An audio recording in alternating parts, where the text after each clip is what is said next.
بسم الله الرحمن الرحيم. صلوات على محمد وآل محمد.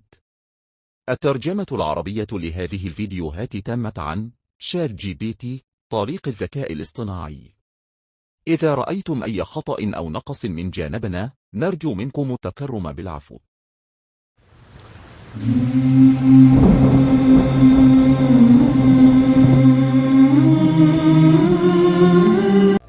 هل يستوي الذين يعلمون والذین لا یعلمون؟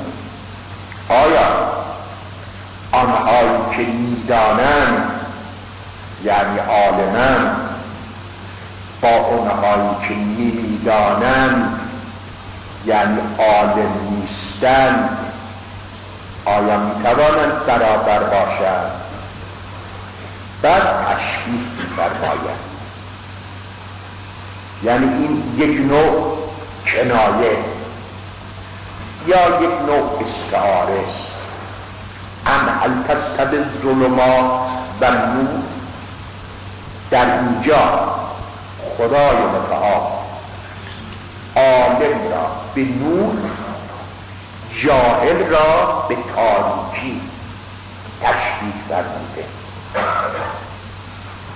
از جاهل به تاریکی و از عالم به نور.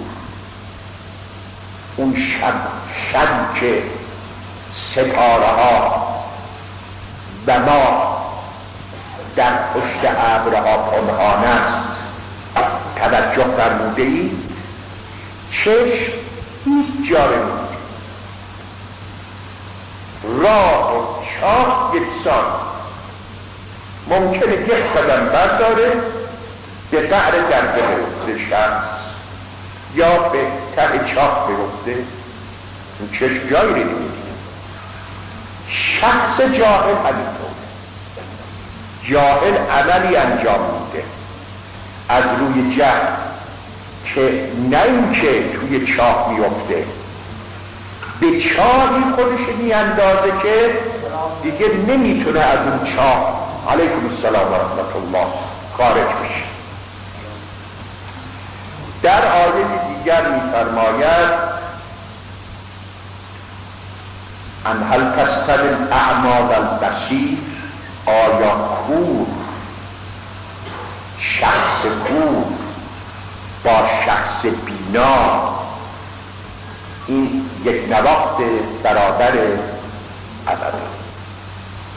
کور هیچ جا رو نمی‌بینه، از دیدن همه جا محروم، ولی بینا اعماق آسمان ها را می‌بینه، قله کوه ها را هم می‌بینه، تا افق هر چه هست همه در دیدگاهش قرار داره.